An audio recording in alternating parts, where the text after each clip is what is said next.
잘 지내셨죠? 네. 제가 오늘 두 번째 선언인데 오늘 쓸 때는 조금 마음이 좀 더 이렇게 좀 여유가 있는 것 같습니다. 저번에는 처음 쓰는 거라서 좀 긴장을 했던 것 같은데 오늘은 그래도 이렇게 좀 얼굴이 그래도 좀 익어서 훨씬 더 나은 것 같습니다. 제가 느끼는 편안함을 여러분께서 느끼시면서 오늘 같이 함께 말씀을 저희가 같이 잘 묵상했으면 좋겠습니다. 자, 오늘 우리가 읽은 이 본문은요, 예수님을 메시아로 믿는 초대교인들이 교회라는 공동체로 처음 모였을 때 모습을 설명을 하고 있습니다. 여러분 아시는 것처럼 예수님께서 제자들에게 약속을 하셨죠. 성령을 약속해 주셨습니다. 그리고 이 약속하신 성령이 임할 때까지 예루살렘에서 기다려라라고 이제 얘기를 해 주셨죠. 자, 그러자 그 예수님께서 약속하셨던 그 성령이 임할 때까지 120명의 그 제자들은 마가의 다락방에 모여서는 기도하면서 그 성령이 임할 때까지 기다렸습니다. 자, 그리고 정말로 성령이 임했습니다. 성령의 파워가 제자들에게 임했습니다. 자, 그러자 그 전까지 예수님께서 돌아가시고 난 다음에 무서움에 떨고 있었던 소극적인 그 제자들의 모습이 180도 바뀌게 됩니다. 성령이 임하게 되자 본격적으로 전도와 선교 사역을 감당하게 되었는데 그 시작이 바로 사도행전 2장에 보게 되면 베드로의 공적인 설교를 통해서 본격적인 그 전도와 선교의 사역이 시작이 됩니다. 베드로가 설교를 하자 많은 사람들이 예수님을 믿고 침례를 받기 시작을 합니다. 많은 사람들이 예수님 앞에 돌아오기 시작을 합니다. 오늘 본문 41절에 보게 되면은 3,000명의 사람들이 침례를 받고 정기적으로 모여서는 무언가를 하기 시작을 했다고 하는데 그 무언가 하기 시작을 했던 것이 바로 교회의 시작이다라는 것을 저희가 알 수가 있는 것이죠. 그래서 교회는요, 예수님을 믿고 구원을 받아서 침례를 받고 성령의 능력을 받은 성도들이 모여있는 신앙 공동체가 바로 교회입니다. 이거 잊어서는 안 됩니다. 다 아시잖아요. 교회가 건물이 아니다라는 것. 교회는 우리 모두가 다 교회라는 것. 그러니까 우리가 지금 여기 장소를 빌리고 예배를 드리고 있음에도 불구하고 여기를 교회라고 우리가 당당하게 얘기할 수가 있는 것이죠. 성경의 교회라는 그 에클레시아라는 단어가 어디 가장 먼저 등장을 하는 줄 아십니까? 이 단어가 가장 먼저 등장하는 곳이 마태복음 16장 18절입니다.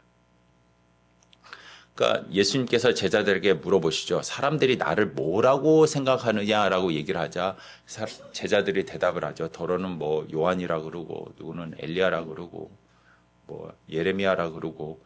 그러니까는 사람들이 예수님을 그때 봤을 때는 굉장히 존경받는 사람, 인정할 수 있는 사람, 선생이라고 이렇게 봤었죠. 자, 그때 예수님께서 제자들에게는 그러면 너희는 나를 누구라고 보느냐? 사람들이 나를 그렇게 보는 시선과 다르게 너희는 나를 어떻게 보고 있느냐라고 물어보자 베드로의 대답에 주는 그리스도시요 살아계신 하나님의 아들입니다라고 표현을 하죠. 이 굉장히 위대한 표현이죠. 신앙 고백이었죠. 자, 그러자 예수님께서 베드로의 그 고백에 대해서 뭐라고 얘기를 하셨냐면 내가 내게 이르노니 너는 베드로라 내가 이 반석 위에 교회 를 세우겠다. 에클레시아를 세우겠다라고 하면서 교회라는 단어가 거기서 제일 먼저 나오게 되는 것이죠. 그러니까 그게 무슨 의미냐면 베드로 내 믿음과 고백 위에 나의 교회를 세우겠다. 교회 공동체를 세우겠다라는 의미입니다. 그래서 여기서 우리가 알 수 있는 교회의 데피니션, 정의를 우리가 내릴 수가 있는 것이죠. 예수님은 나의 죄를 대신해서 십자가에서 돌아가시고 나를 모든 죄에서 나의 모든 죄를 사해 주시고 나를 구원해 주신 하나님의 아들 메시아이십니다. 라고 베드로와 똑같은 신앙 고백을 한 사람들의 모임이 바로 교회다라는 것을 알 수가 있습니다. 그러니까 베드로가 예수님의 질문에 대답했었던 그 똑같은 신앙 고백을 하는 성도들이 모여있는 그 공동체, 모여있는 모임을 우리가 교회라고 얘기를 하는 것이죠. 그러니까 교회에서는 1차적으로 어떤 사람들이 모이는 곳이 교회여야 되냐면 주는 그리스도시며 살아계신 하나님의 아들입니다라는 사실을 인정하는 사람들이 모여있는 곳이 교회 공동체입니다. 이거 인정하는 사람이 복수로 모여 있으면 그곳은 어디든지 교회가 될 수 있다라는 것을 우리가 알 수 있는 것이죠. 그러니까 예수님께서는 내가 이 고백을 하는 성도들이 모여 있는 곳에 내 교회를 세우겠다라고 약속을 해 주셨다라는 것이죠. 이렇게 베드로와 똑같은 신앙 고백을 했던 사람들이 모여서는 공동체를 이루면서 그 다음에 무엇을 하기 시작을 했을까요? 무언가를 하기 시작을 했습니다. 베드로와 똑같은 이 신앙 고백을 했던 사람들이 모여서는 무언가를 하기 시작을 했는데 그 무언가가 무엇이냐면 바로 오늘 우리가 읽었었던 사도행전 2장 42절의 내용인 것이죠. 제가 다시 한번 읽습니다. 그들이 사도의 가르침을 받아 서로 교제하고 떡을 떼며 오로지 기도하기를 힘쓰니라. 자, 그러니까 베드로와 똑같은 신앙 고백을 한 사람들이 모여있는 그 공동체는 교회라는 이름으로 이 사도행전 2장 42절에 있는 것만 하는 사람들이어야 된다라는 거예요. 이 공동체는, 교회 공동체는 바로 사도행전 2장 42절에 있는 내용들을 실천하는 사람들이 바로 교회라는 것을 우리가 알 수가 있습니다. 네 가지가 무엇입니까? 사도행전 2장 42절에 나와 있는 네 가지. 첫 번째는 뭐죠? 사도의 가르침입니다. 하나님의 말씀을 가르치고 배우는 곳이 되어야 된다는 것이죠. 두 번째로 또 그 사람들이 모여서는 뭘 했죠? 교제를 했다고 합니다. 펠로십을 나눴다라고 얘기를 하고 있죠. 세 번째는 떡을 함께 떼었다라고 얘기를 하고 있고요. 마지막 네 번째는 기도에 힘썼다라고 얘기를 합니다. 그러니까 42절에 보게 되면은 기도하기를 힘쓰니라, 이 네 가지를 하는데 힘썼다라고 하는데 이게 원어적 의미가 뭐냐면 열중했다. 이것에만 전적으로 헌신돼서 했다라는 의미가 되는 것입니다.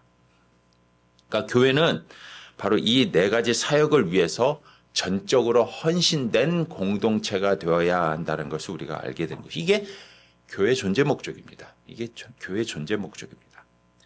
많은 사람들이 이렇게 얘기를 합니다. 오늘날 교회가 교회답지 못하다. 교회가 교회의 모습을 회복해야 된다. 초대교회의 모습을 회복해야 된다. 하나님께서 진정으로 이 땅에 교회를 세우신 목적을 우리가 이루기 위해서 성경적 교회를 세워야 된다라고 얘기를 합니다. 도대체 그러면 성경적 교회가 무엇인가? 하나님께서 원하시는 초대교회의 모습을 닮아간다는 것이 어떤 의미일까? 생각해 본다면 바로 다시 근본으로 돌아가서 처음에 베드로와 똑같은 신앙 고백을 했던 사람들이 가장 먼저 모여서는 무엇을 하기 시작을 했는가에 다시 한번 우리가 돌아가서는 집중하는 곳으로 돌아가는 것이 초대교회의 모습을 회복하자, 성경적 교회를 회복하자라는 의미가 된다는 것이죠. 우리 모두가 이 목표를 향해서 함께 나아갈 때에 교회는 교회다워지고 예배는 예배다워진다라고 저는 믿습니다. 그래서 한번 생각해 보죠. 우리 교회가 이제 개척을 했어요. 개척한 지가 2년 조금 넘었죠? 예, 그렇죠. 그동안 2년 동안에 과연 이 일에 우리가 집중을 하면서 살아왔는가? 이 모습을 회복시키기 위해서 우리가 함께 달려왔는가? 한번 생각해보는 시간이 되었으면 좋겠습니다. 교회 참 많습니다. 차 타고 올라온 데도 보니까 군데군데 교회예요. 십자가예요. 진짜. 교회 참 많아요. 정말 많더라고요. 저는 미국에 있을 때 LA가 참 교회가 많았거든요. LA 교회 많아요. 한 건물 안에도 1층에도 교회가 있고 2층에도 교회가 있고 3층에도 교회가 있는 데도 있었어요. 그냥 쉽게 말해서 그냥 문만 열면 다 교회인 것 같아요. 근데 한국 오니까 더 많은 것 같아요. 진짜 많아요. 올라오는데도 시골인데도 군데군데 보면 교회들이 참 많아요. 올라오는데도 보니까 교회가 참 많아요. 교회 참 많은데 왜 교회를 또 세워야 되는가 그런 생각을 해보게 되는 것이죠. 그런데 그러니까 우리 신 목사님께서 함께 사역을 하자라고 얘기를 하시면서 우리 교회는 이런 목적을 위해서 2년 전에 같이 뜻이 있는 사람들과 함께 교회를 개척을 했다 얘기를 하실 때 제가 거기에 되게 감동이 있었어요. 그러니까 저도 똑같은 고민을 했거든요. 사역을 하면서 교회가 참 많은데 교회를 또 세워야 되는가?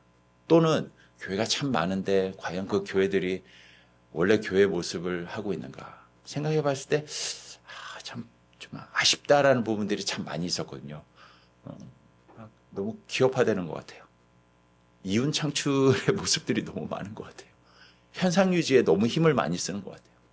이게 무슨 광고를 해야 되고 막 뭔가 이렇게 매니지먼트를 해야 될 것 같은 그런 모습으로 돌아가는 게 그런 모습으로 이렇게 좀 이렇게 변질되는 게 이게 진짜 맞나. 이렇게 본질의 스트레스를 받고 본질을 실천하기 위해서 내가 막 기를 뺏기는 거는 아쉽지가 않은데 본질이 아닌 것에 내가 스트레스를 받고 기가 빠지는 게 이게 맞나. 그런 아쉬움이 항상 있었는데 그때 이제 이렇게 제안을 해 주셨을 때 그래.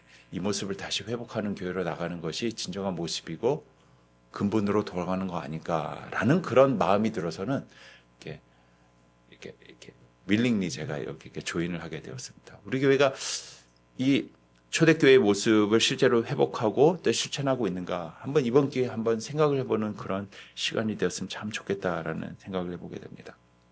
교회가요, 존재 목적을 잊어버리게 되면 거기서 각자가 이거는 교회야 돼라는 그런 의견들이 세워지게 되면서 그걸로 인해서 마찰이 생기고 싸우게 되는 것 같아요. 막 그런 거 있잖아요. 쉽게 말해서 짜장면 집에 가면은 뭐가 제일 맛있어야 되죠? 짜장면이 맛있어야 돼요. 그것만 맛있으면 돼요. 짜장면 탕수육만 맛있으면 돼요. 근데 막 갔는데 막 다른 거 막 설렁탕이 막 맛있어야 된다. 그래도 요즘은 막 돈가스도 맛있어야 된다. 막 이래버리면은 난리가 나잖아요. 그죠? 이 말이 안 맞는 거예요. 중국집은 짜장면하고 탕수육만 맛있으면 돼요. 거기만 집중을 하면 돼요. 그렇지 않겠어요? 그래서 이번 기회에 우리 교회가 사도행전 교회 또 초대교회의 모습을 잘 회복하기 위해서 4가지에 집중하는가 함께 좀 살펴봤으면 좋겠습니다.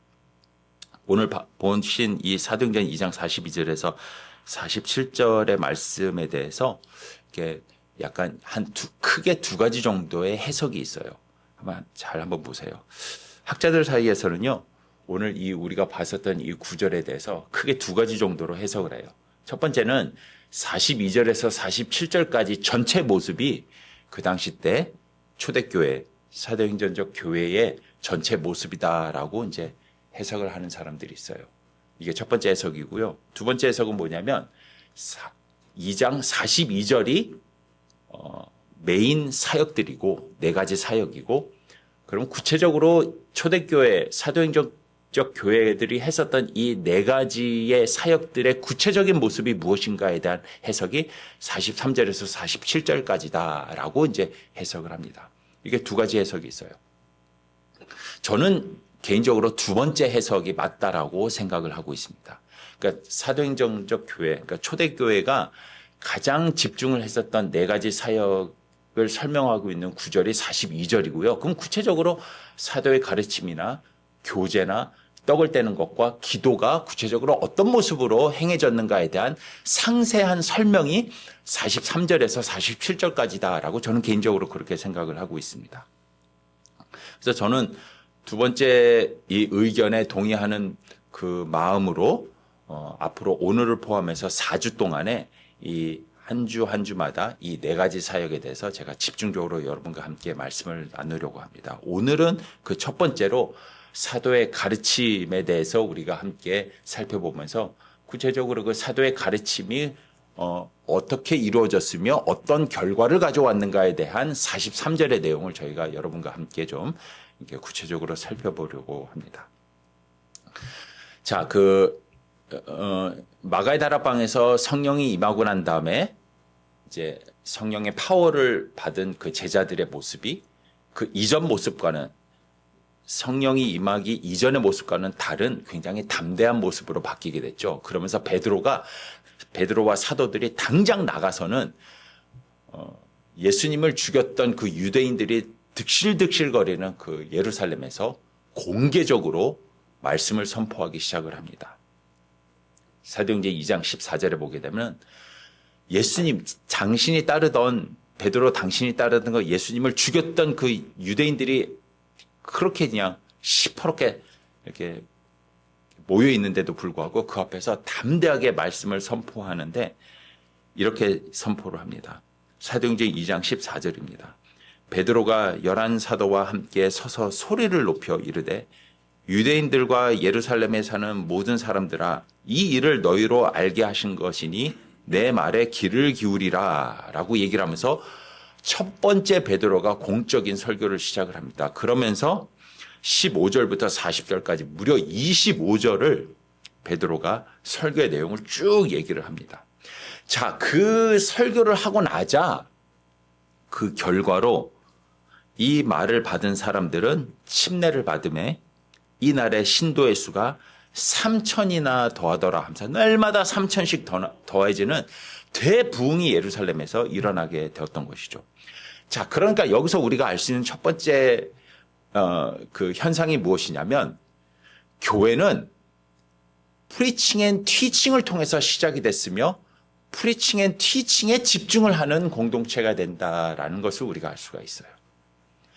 교회에 모이는 가장 첫 번째 목적은 말씀을 가르치고 배우고 선포하는 데 있다는 거예요. 왜냐하면 사도행전을 보게 되니까 날마다 3,000씩 사람들이 더하게 되면서 교회라는 공동체로 모이기 시작했던 그 첫 시작이 베드로의 설교에서 시작이 됐기 때문이죠.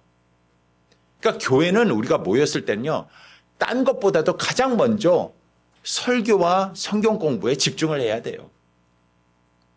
이거 안 하고 다른 거 먼저 하기 시작을 하면 배가 산으로 가게 되는 거예요. 티칭 앤 프리칭, 하나님의 말씀을 선포하고 배우고 가르치고 또 그 말씀을 통해서 하나님이 나에게 무슨 말씀을 주시는가를 깨닫는 것, 이 설교와 가르침의 사역이 가장 먼저 돼야 되며 이것이 교회의 존재 목적의 첫 번째가 돼야 된다는 것이죠. 이거 빠지면 안 된다는 것이죠. 자, 그렇다면 우리가 한 발짝 더 들어가서 도대체 베드로의 설교를 통해서 3,000씩 사람들이 모이게 되면서 교회라는 공동체가 세워지게 된 그 시발점이 되는 그 베드로의 설교, 그럼 도대체 베드로가 그 설교를 통해서 무엇을 가르치고 무엇을 선포했길래 교회라는 공동체가 되었는가? 이거에 대해서 우리가 함께 좀 살펴보도록 하죠. 사도행전 2장 14절과 36절에 나오게 되는 베드로의 설교의 내용을 보게 되면은 그가 크게 두 가지를 가르쳤다는 것을 알 수가 있어요. 그러니까 베드로는 말씀을 선포하고 말씀을 가르칠 때 크게 두 가지에 집중을 하면서 가르치고 선포를 했어요.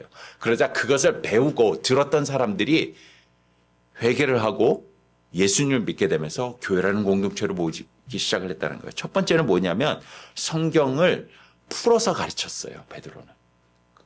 사도행전 2장에 보게 되니까 베드로가 설교를 하는데요. 구약의 요엘서도 인용을 하고 시편도 인용을 하면서 그 의미가 무엇인지를 해석을 하더라고요. 가르치더라고요. 그러면서 그 사람들이 쉽게 깨달을 수 없었던 그 요엘서나 시편들의 내용들을 보면서 성경의 내용들을 보면서 그걸 쉽게 설명을 하면서 이 말씀을 통해서 하나님이 어떤 메시지를 주고 계시는가, 하나님의 뜻이 무엇인가, 하나님의 계획이 무엇인가를 설명을 하더라고요. 베드로가. 선포를 하더라고요. 그러자 그것을 듣고 났던 사람들이 예수님을 믿고 회개를 하고 침례를 받으며 교회로 모이기 시작했다라는 것이 알 수가 있습니다. 그래서 여러분, 우리가 교회에 모였을 때는, 교회라는 이름으로 우리가 모였을 때는요, 목회자들은 성경을 가르치고 해석하고 풀이하고 성도들이 그 말씀을 통해서 하나님의 뜻을 이해해서는 삶에 적용할 수 있는 자리까지 갈 수 있도록 최선을 다해서 가르쳐야 돼요. 이게 사역자들의 본분이에요. 또한 성도들은 그 말씀을 배우고 듣는데 열심을 내야 돼요. 그런 의미에서 우리 교회는 참 바람직한 방향으로 가고 있다라고 우리가 이해할 수 있죠. 안 목사님도 그렇고 신 목사님도 그렇고 주중에 성경 공부 많이 오픈하잖아요. 그렇지 않습니까? 줌으로도 하시고 토요일도 하시고 월요일도 하시고 특히 이제 안 목사님도 평생 성경 공부 가르치시는데 뭐 대가하셨고 우리 뭐 심 교수님이야 뭐 목회자의 목회자로서 그냥 목회자들을 가르치시고 지도하시고 가르치시고 평생 가르치셨기 때문에 이런 분들에게 개인적으로 성경을 배울 수 있는 거는 특권이다라고 생각합니다. 거기에 제가 또 숟가락 하나 얹어가지고는 저도 이제 앞으로 기회가 되면 여러분과 함께 말씀을 같이 나누고 또 말씀을 해석하고 가르치고 그래서 여러분들이 말씀에 깊이 들어갈 수 있는 티칭 앤 프리칭 이걸 통해서 교회는 교회다워지며 또 교회는 진정으로 예배는 예배다워지기 때문에 가장 먼저 사도의 가르침, 성경을 배우고 성경을 가르치는데 우리가 먼저 최우선적으로 헌신해야 된다는 것이죠. 또한 베드로가 선포했었던 그 설교에 보게 되니까 첫 번째로는 그러니까 요엘서나 시편서를 통해서 성경을 가르쳤죠. 해석을 했죠. 또한 두 번째로는 무엇을 했는지 봤더니 그 설교 안에는요, 예수 그리스도를 가르치는 게 있더라고요. 첫 번째는 성경을 가르쳤고 하나님의 말씀을 가르쳤고 예수 그리스도가 누구인지를 또 가르치시더라고요. 구약의 말씀과 선지자를 통해서 하나님께서 약속하신 그 메시아가 이 땅에 오셨다. 내가 그분과 3년 동안 같이 있었다. 그가 나중에는 십자가에서 돌아가시면서 우리의 모든 죄를 사해 주셨던 진짜 구약에 있는 요엘이나 예레미야나 이사야가 선포했었던 그 메시아가 바로 그 예수 그리스도였다. 그가 하나님의 사랑과 은혜의 결과다라는 것을 또 설교 시간에 가르쳤더라고요. 그렇기 때문에 하나님의 말씀을 가르치고 또 예수 그리스도가 누구인지를 가르치는 이 teaching and preaching, 설교와 가르침, 이것이 그 교회 안에 풍성해지고 또 이것에 집중을 할 때에 교회는 교회다워지고 예배는 예배다워지며 이것이 교회의 첫 번째 존재 목적을 이루는 그런 교회 공동체가 된다라고 저는 믿습니다. 그래서 강단에 서는 저희들은 설교 시간에 다른 얘기하면 안 돼요, 진짜. 딴 얘기하면 안 돼요. 진짜 딴 얘기하면 안 돼요. 무조건 하나님의 말씀과 예수 그리스도가 누구인지 이외에 다른 얘기를 해서는 안 돼요. 딴 얘기하면 안 돼요. 이거를 위해서 부름을 받았고 세움을 받았기 때문에 그리고 이것이 교회의 존재 목적이며 이것을 통해서 하나님께서 이 땅에 교회를 세우셨기 때문에 이거 외에 다른 거에서는 안 돼요. 그리고 성도님들도 하나님의 말씀과 예수 그리스도가 누구인지를 배우는 자리에 거기서 헌신하시면서 그 말씀을 배우는데 전적으로 인투되셔야 돼요. 헌신되셔야 돼요. 우리 교회가 올해 정말 하나님의 말씀과 예수 그리스도를 가르치고 배우는데 전적으로 헌신하는 교회가 되었으면 참 좋겠습니다. 이것이 교회 존재 목적, 첫 번째 교회 존재 목적, 사도의 가르침에 그럼 집중하는 올바른 모습이다라고 믿습니다. 자, 이렇게 이제 베드로의 설교를 통해서 그럼 구체적으로 베드로가 무엇을 가르치고 무엇을 선포했는가 알았습니다. 자, 그래서 이 베드로의 설교를 듣고 났던 사람들이 반응을 보이기 시작을 하잖아요. 네, 반응을 앞에 서는 사람은 성도들의 반응에 되게 민감하거든요. 여러분들이 조금 이렇게 좀 어색하거나 좋으시거나 아니면 소극적인 반응을 보이시면 저희들은 당장 긴장을 합니다, 앞에서. 그래서 적극적으로 반응을 해주시면 신나서 막 그냥 하게 됩니다. 근데 베드로가 설교를 했더니, 와, 진짜 이 반응은 역대급 반응이었어요. 3,000명씩 그냥, 와, 제 살아생전에 이런 반응을 볼 수 있을 날이 올까 싶어요. 3,000명씩 사람들이 그냥 회개를 하면서 교회로 모이기 시작을 해죠. 그 구체적인 반응이 이제 사도행전 2장 43절에 나타납니다. 베드로의 이 설교를 들었더니 사람들이 어떤 반응을 보이냐면 이런 반응을 보입니다. 사람마다 두려워하는데 사도들로 말미암아 기사와 표적이 많이 나타났다라고 되어 있습니다. 사람마다 두려워하는데 사도들로 말미암아 기사와 표적이 많이 나타났다라고 되어 있습니다. 자, 이제 이 43절 말씀을 한번 잘 보세요. 사람마다 두려워하는데 사도들로 말미암아 기사와 표적이 많이 나타났다. 딱 읽으시면 어떤 느낌이 오세요?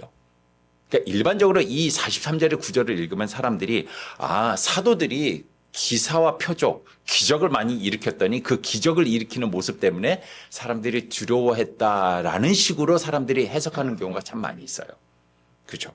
자, 근데 이게 영어로 보게 되면은 조금 더 확실하게 명확하게 이제 우리가 이해할 수 있는데 영어로는 이렇게 돼 있어요. Everyone was filled with awe and many wonders were done by the apostle. 그러니까 무슨 뜻이냐면 좀 더 쉽게 표현하자면 사람들이 두려워했습니다. 그리고 많은 기적들이 사도들로 인해서 나타났습니다. 그러니까 사람들이 두려워했던 것과 사도들이 펼쳤던 기적과 이적이 같을 수도 있고 다를 수도 있어요. 해석의 차이가 있다라는 거예요.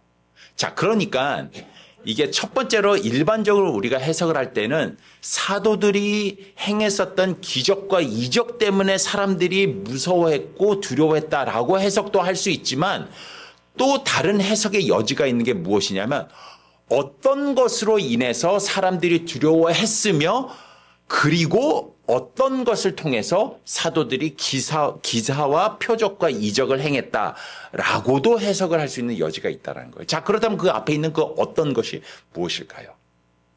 어떤 것이 무엇일까? 맞아요. teaching and preaching이었다는 거예요. teaching and preaching. 쉽게 말해서 하나님의 교회에 말씀과 가르침이 풍성해지자 하나님의 말씀이 선포되자 하나님의 말씀을 가르치자 첫 번째로 사람들의 마음속에 두려움이 생겼고 또한 기적과 이적이 많이 생겼다라고 해석할 수도 있다라는 거예요. 그러니까는 사람들이 두려워하게 되고 기적과 이적이 많이 생기게 되는 그 모티베이션이 어디에 있냐면 그 근본이 어디 있냐면 하나님의 말씀이다라고 해석을 할 수 있다라는 거예요. 하나님의 말씀이 그 주체가 되었다라고 우리가 해석을 할 수 있다라는 것이죠. 자, 그렇다면 교회의 존재 목적 첫 번째인 하나님의 말씀, 사도의 가르침, 하나님의 말씀이 풍성하게 선포되고 가르치고 배우게 되자 첫 번째로 나타나게 되는 사람들이 두려워했다라는 것에 대해서 우리가 한 발짝 더 들어가서 한번 살펴보도록 하죠. 사람이 두려워했다라는 게 무슨 뜻일까요? 사람이 두려워했다. 자, 원어로 여기 있는 사람은요, 푸시케라는 단어인데 이거는 휴먼을 말하는 것이 아니라 사람의 soul, 영혼, inner being, 내면을 의미해요. 그래서 마태복음 22장 37절에 보게 되면 내 마음을 다하고 목숨을 다하고 뜻을 다하라 할 때 그 내 마음을 다하라라고 할 때에 나왔던 그 단어가 푸시케, 바로 여기 나와 있던 사람들이란 단어와 동일한 단어예요. 그러니까 마음속에 두려움이 생겼다라고 우리가 해석을 하는 것이 더 올바른 원어적 의미가 된다는 것이죠. 또한 두려워한다라는 단어에 대해서도 한번 볼까요? 포보스라는 단어인데 뭔가 공포 영화나 귀신을 봤을 때 느끼는 그런 공포나 무서움을 얘기하는 게 아니에요. 이 포보스라는 이 단어는 성경에서 하나님을 만났을 때 사람의 내면에 나타나는 그런 느낌을 표현할 때 더 많이 사용되고 있어요. 예를 들어 볼까요? 에베소서 5장 20절에서 21절 보게 되면 이런 구절이 있습니다. 범사의 우리 주 예수 그리스도의 이름으로 항상 아버지 하나님께 감사하며 그리스도를 경외함으로 피차 복종하라. 그리스도를 포보스함으로 피차 복종하라. 이때 단어가 그거예요. 그러니까 여기서 사람들이 두려워했다는 그 두려움은 하나님을 경외한다라는 의미가 훨씬 더 가깝다라는 것이죠.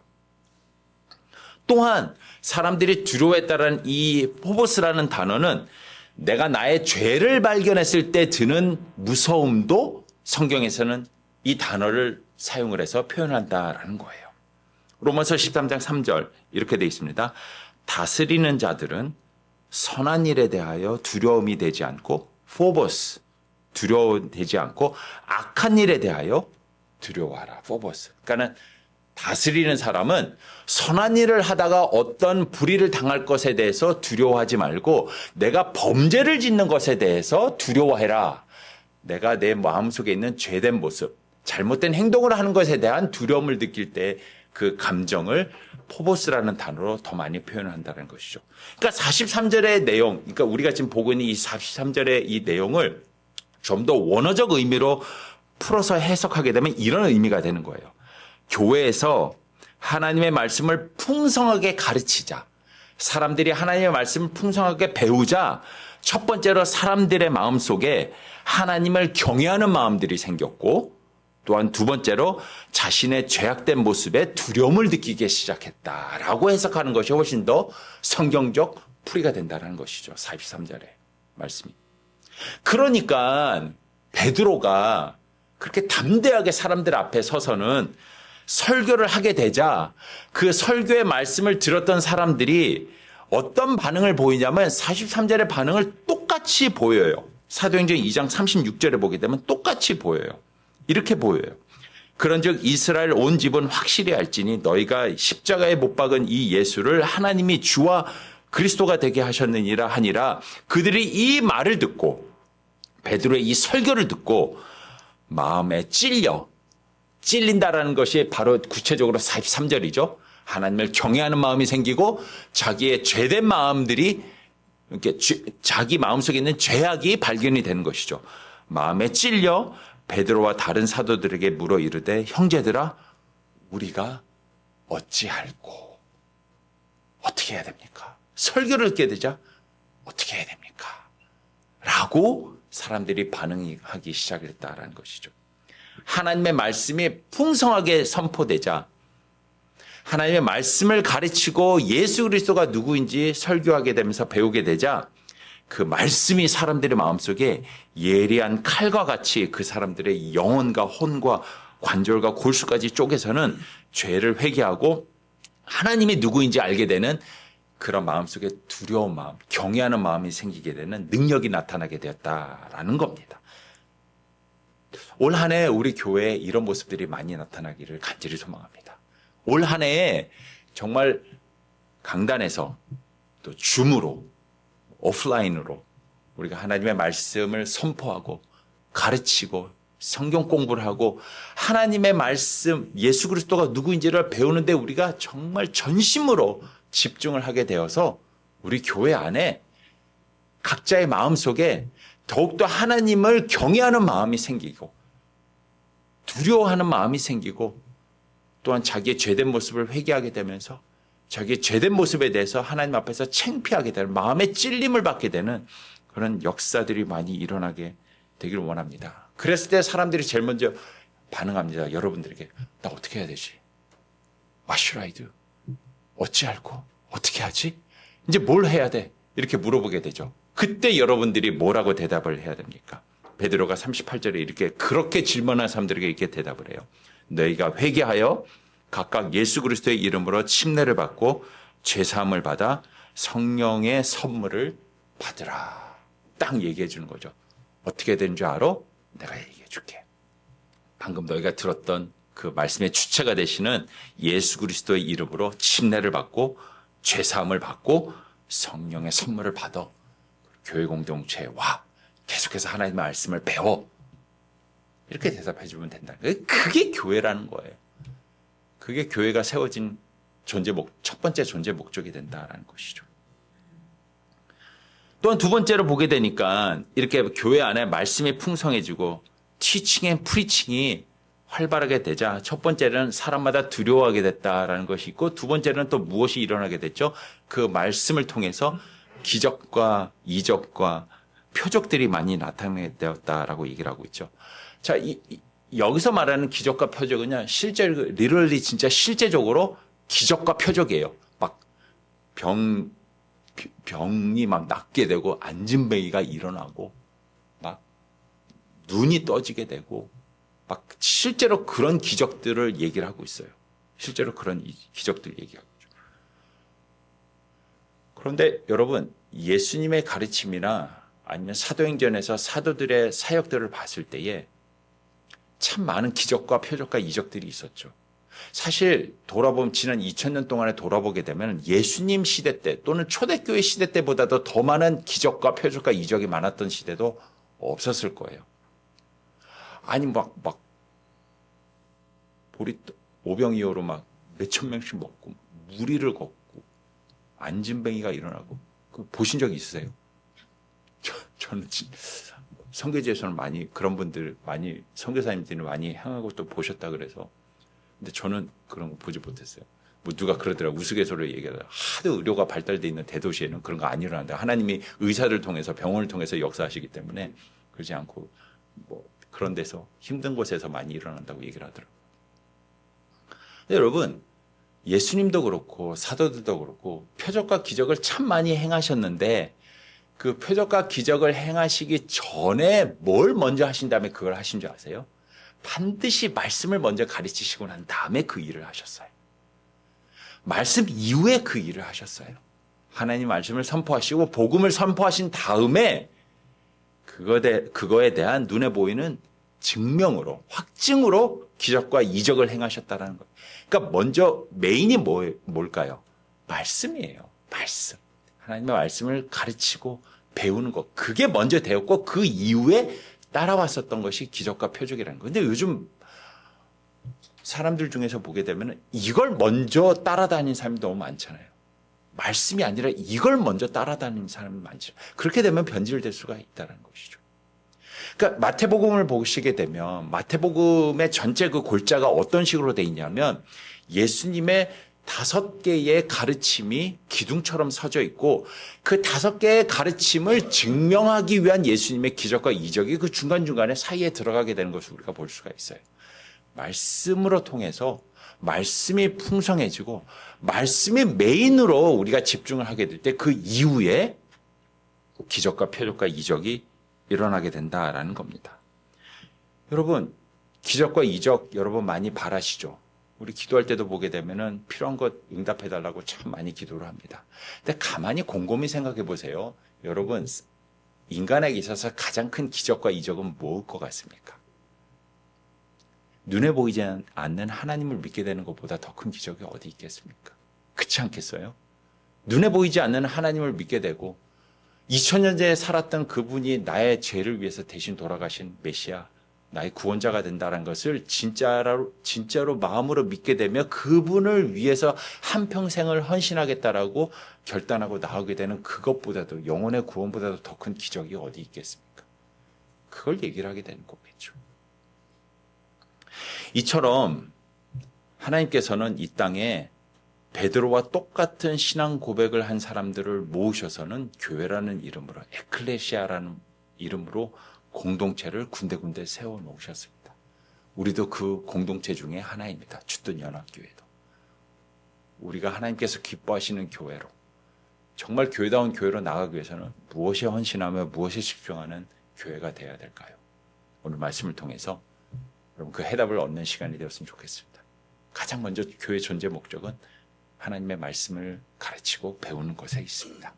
그랬을 때에 사람들이 하나님을 알게 되고 경외하게 되고 하나님을 두려워하게 되며 내가 어떻게 살아야 될지 나의 삶의 목표를 깨닫게 되고 그것을 통해서 영원히 구원받는 기적으로까지 일어나게 된다는 것이죠. 이런 교회다운 모습, 교회 존재 목적을 확실히 이루는 우리 교회가 되기를 간절히 소망합니다. 기도하겠습니다.